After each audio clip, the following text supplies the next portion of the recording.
while we were in Kampala, this brother was trying to steal my wife. Over 1 million people, Hutus, killed Tutsis over a period of 100 days, 3 months.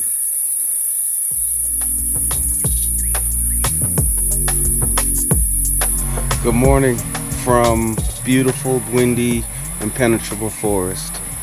This morning we are leaving Uganda and we are heading to Rwanda, a place we've heard amazing things about. But before we go, I just wanted to say thank you, Uganda, for everything, all of the great things that you guys imparted into my family. The kindness, the love, the sense of belonging, the feeling of freedom. Thank you for opening your hearts and your home and your country to us. We hope to return. I certainly hope to send friends and family. If you are thinking about visiting Africa, I think you should put Uganda on your list. This is one last look at Bwindi's Impenetrable forest.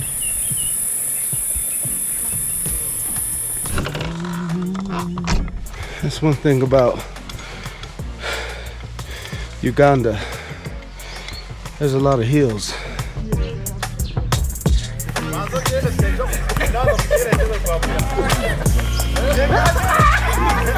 Yeah. Yeah.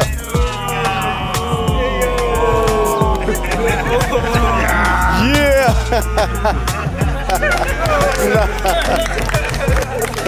Bye-bye, guys. Look at this. Look at that.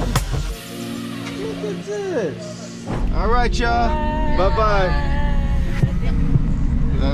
All right, you guys.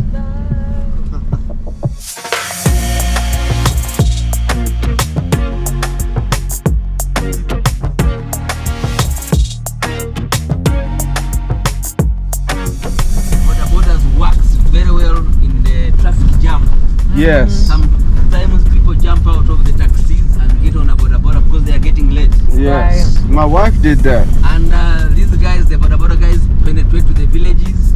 They pick you from home. They do what? So.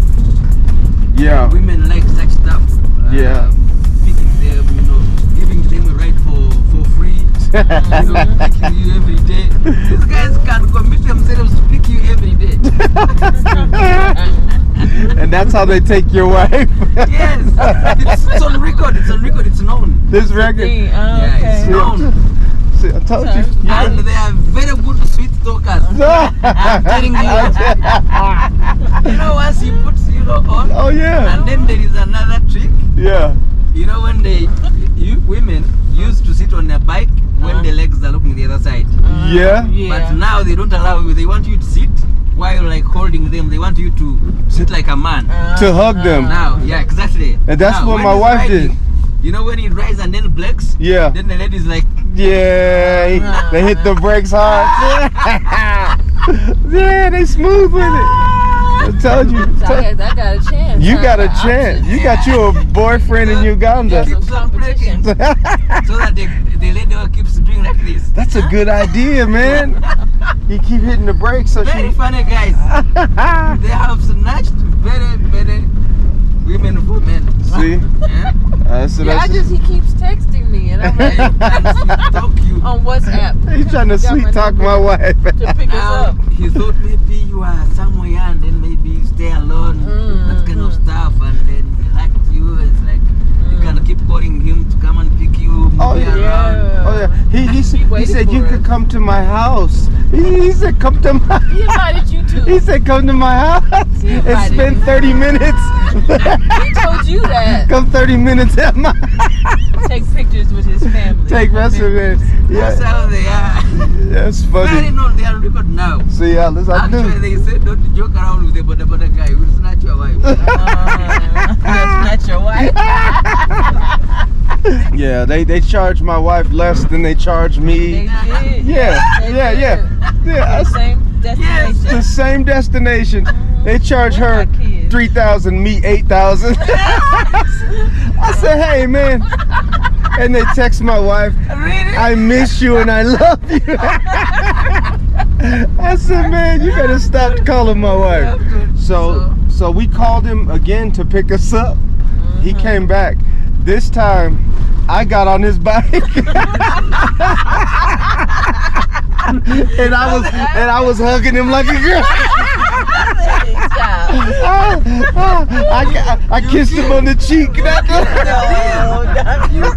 When he showed up, he thought my wife was gonna get on his motorcycle. Yeah. So I told her, no, you go over there. And I sat on his bike. He looked sad. How funny. So this guy here. While we were in Kampala, this brother was trying to steal my wife.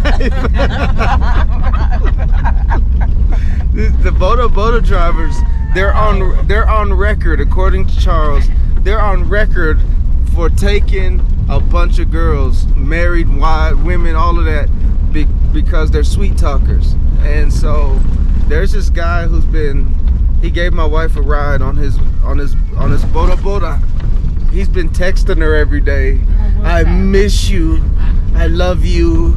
Can you come to my house for 30 minutes? He invited you too. What you gonna do in 30 minutes, man? What you trying to do to my wife in 30 minutes? He got off the Boda and he told my wife, he says, many men in Uganda have many wives. He says, but I only have one. He wanted my wife. Alice, are you leaving me? No, baby. Oh, you enough, more than enough. She leaving me. She's leaving me for a Boda guy. So anyway, I rode with Godfrey. Godfrey, if you're watching this, man, thank you for blessing us with that ride and for trying to steal my wife. This is us saying goodbye to our friend Charles. Until next time. But it's been a great trip, and now we are getting dropped off at the border of Rwanda. First put in, I think, your bags in the car. Okay. You Go inside. Oh. Okay. We have what we call Nyungwe National Park. You read about that? Yes. We have canop, we have chimpanzee, chimps. Yeah, we want to see some chimps.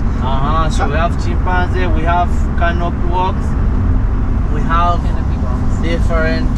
we have also nature walk. There's many things you can see in that Nyungwe National Park.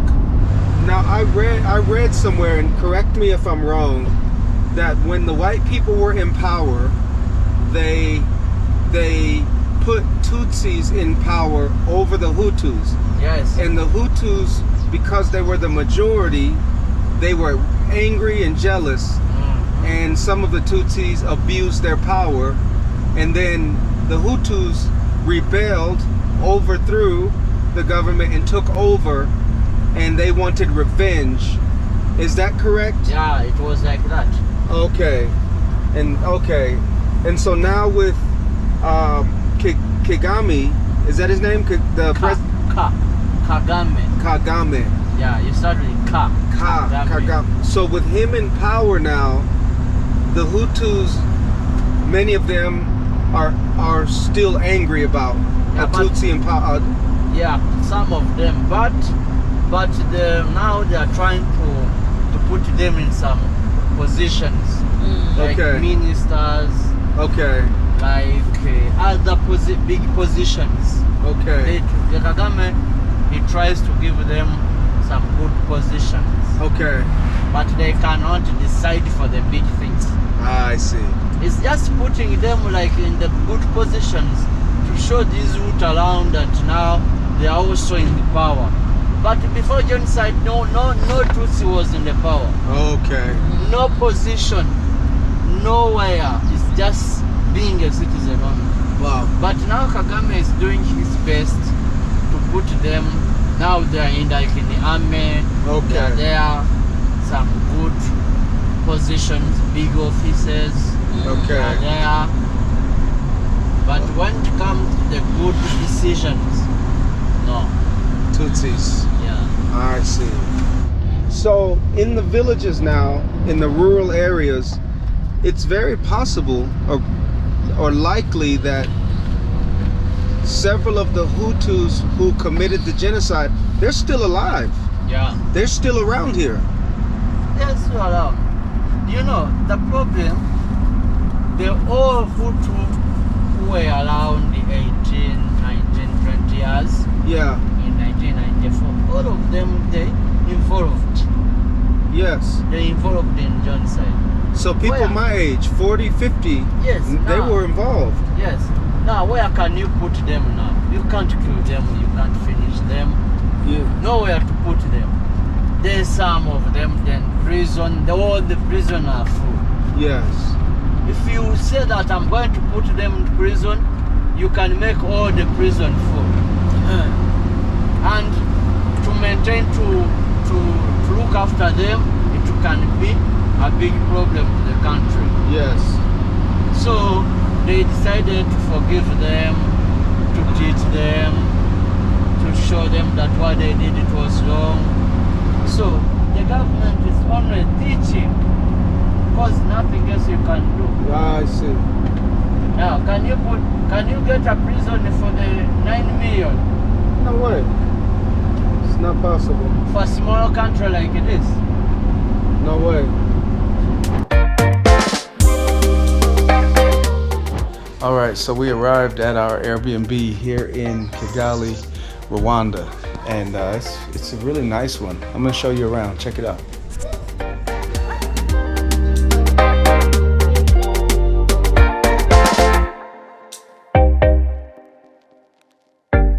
Come on.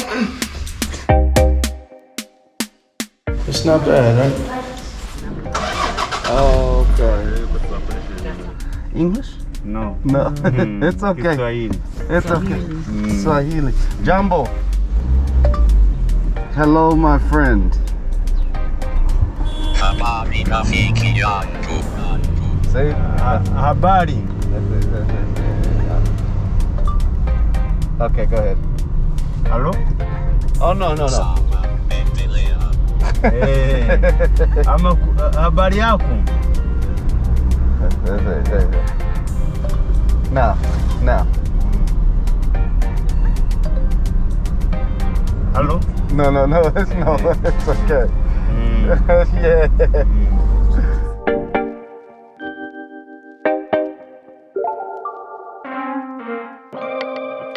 So we're going back and forth with Google Translate, talking to each other, because I don't speak Rwandan, he doesn't speak English, but he's a good brother. He's showing me family pictures and stuff.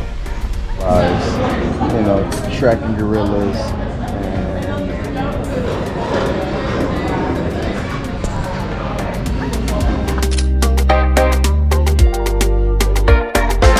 Hey, we are in Kigali, Rwanda, at the Kigali Genocide Memorial, and we are here because we think it's important to learn about history and to understand what really happened here.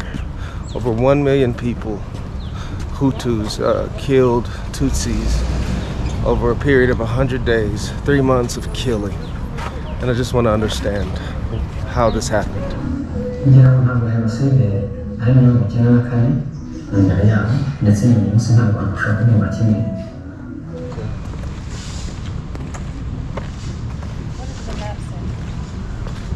This is 13. This is the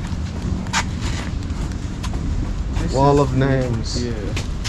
It's dedicated to the victims who died in 1994. As you will see, work is still in progress. Many of the victims' names are being gathered and documented. Many people are unknown. So the loved ones planted trees here in memory of the people they lost. And these trees will be here for many, many years for visitors.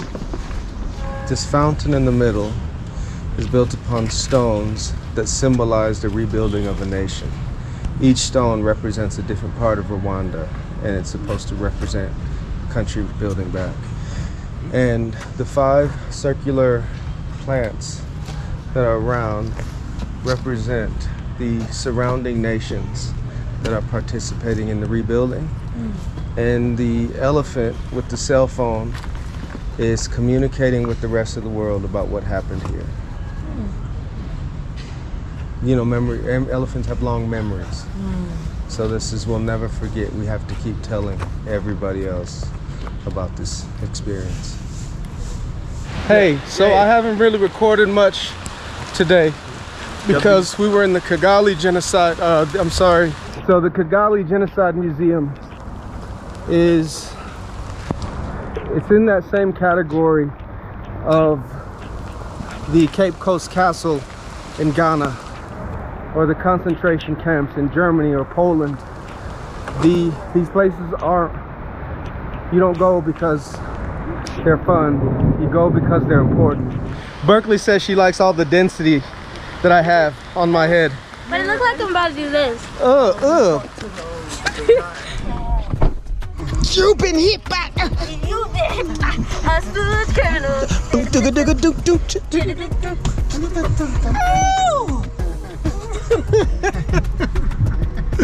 Hey, this is our new friend JP, Jean Paul.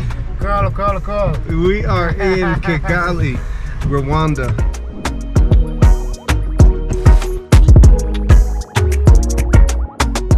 How you doing? How you feeling?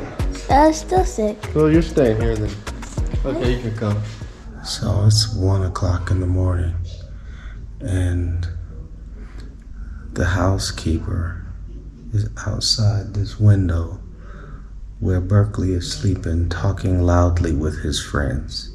And so I'm just getting this on camera because there's just been several things he's done that have made our stay here a bit uncomfortable and inconvenient.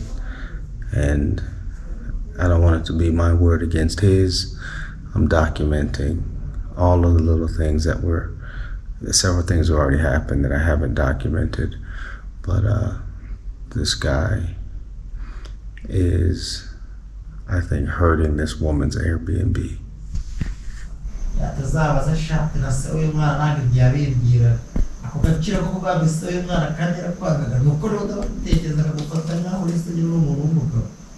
Okay, so it wasn't Steven, but it's his friends next door, right over this wall on the back side of the restaurant and the little convenience store. These guys are out there talking. It's way too loud, and they're joking and laughing and doing whatever they're doing, but it's right next to Berkeley's window, and I can hear it from the living room. So I just wanted to capture it so that I have it on record that there are several things about this property that have not been ideal for our stay here.